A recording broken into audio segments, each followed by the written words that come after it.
Hi, my name is Lisa Olinda, and I am the Chaos Whisperer. I am bringing you chaos busting tips to manage your time and increase your productivity.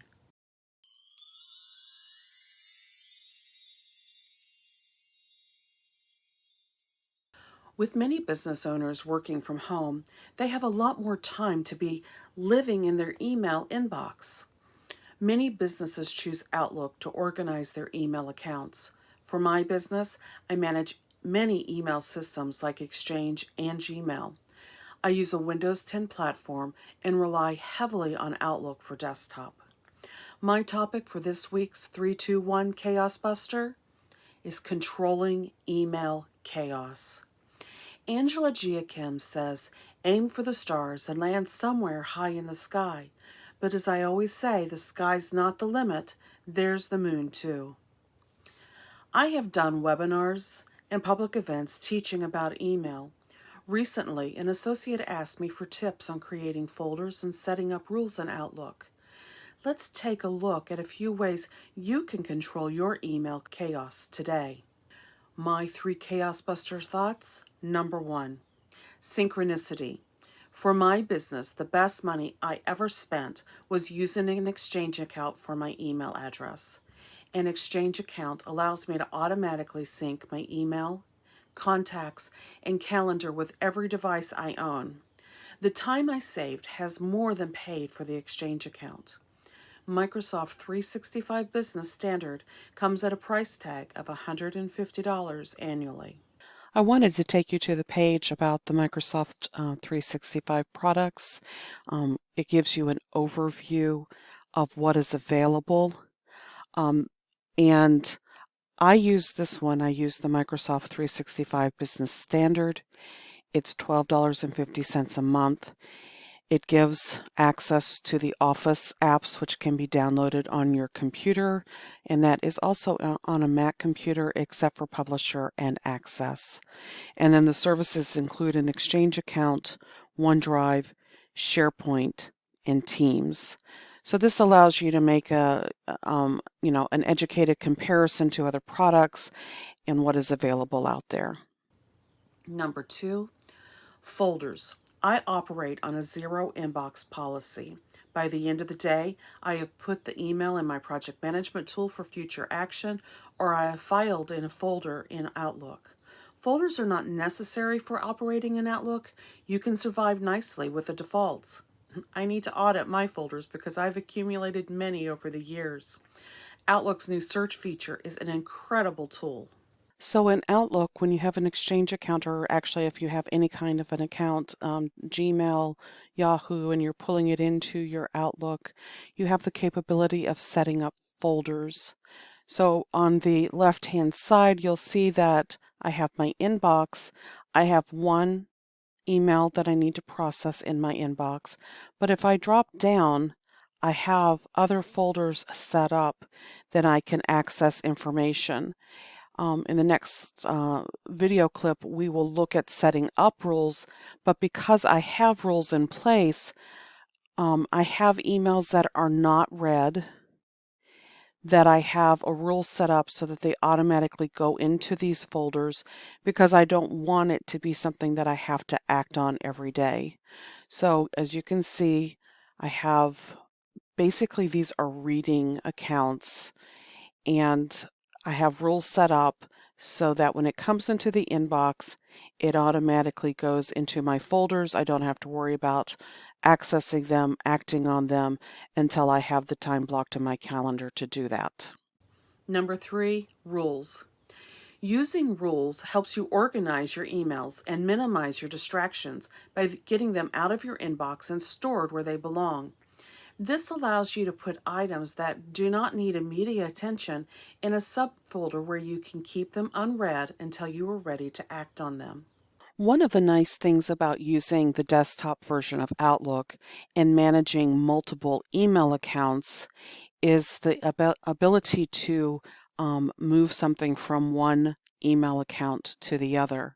So my husband received an announcement that he forwarded to me about some of the state of Delaware closing. So I can click on that email and I can drag and drop it to my other email folder, and it goes right in. So that is one of the ways, rules that you can set up information on your in Outlook, and that's a very manual process. Let's look at a rule to keep every time I get a message from Pete Vargas. It's an important message to me, but maybe I don't want to deal with it when I'm doing my first thing in the morning email um, overview. All I need to do on that is click on it. I'm going to go into Rules. You can say always move message from Pete Vargas, and then just choose the folder you want to set up. I have a number of accounts set up, so let me close these.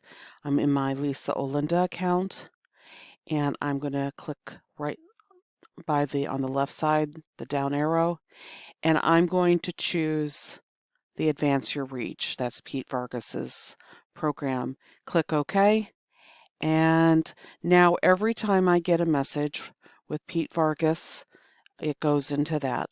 Another way you can do it is you could just drag and drop to the folder you've already set up. That can be a little tedious if you have an email that's coming in every week. It's much faster if you just set up a rule. Another way to set up a rule is to create a rule. And then you can do it various ways. The simplest way is just to say from the digital organizer, I'm going to move it to, and I'm going to select the folder. I already have a folder set up. So let's say OK. And now it gives me the ability to just check mark, run this rule now, and OK. Now let's say that I do not have a folder set up, but I know that I'm getting these emails on a regular basis. So I would right click on my inbox. I'm going to say New Folder, and I'm going to label it ESA. So now you see where we have the new folder. Then I'm going to go here. I'm going to set up a rule. I'm going to create a rule. I'm going to say from the Ecological Society, and I'm going to change the folder, and I'm going to select the correct option. And then I click OK. I say I want to run it on items that are already in the folder. There you go. In other videos, I can be doing more advanced settings. We can create the folders within the rule, and we can do much more specialized. You can do a subject and do a search for only a certain subject to put into folders. So there's a lot of options for you, but this is the simple version for today. My 2 Chaos Buster inspirations. 1. In 2015, I wrote the first copy of my ebook, Email Solutions. I said, I hate to be the bearer of bad news, but eventually you need to delete some mail in your inbox. If you have over 3,000 unread messages, there is a problem with your system. Since I wrote that, I have seen huge inboxes, unsearchable due to their size. Number 2. Dr. Pamela Rutledge, director of the Media Psychology Research Center, says, email management comes down to some more personality-related behaviors, a combination of organization, procrastination, perfectionism, fear of loss, and the ability to let go. 1 action item. Start somewhere. Let go of one thing. Unsubscribe from a newsletter that you never read. Take 1 step to reduce the noise in your inbox. Do you have any comments or questions? Please leave a message below or email me, lisa@olindaservices.com. I can be found on Instagram. I also have a Facebook page. You can even find me on LinkedIn. If you subscribe to my YouTube channel, You will get the latest information on how to manage your chaos. Visit my website at olindaservices.com and schedule a 15-minute complimentary session with me to discuss areas where you may need to pivot in your business. I love to connect and look forward to hearing from you. My goal is to keep you on the path to success.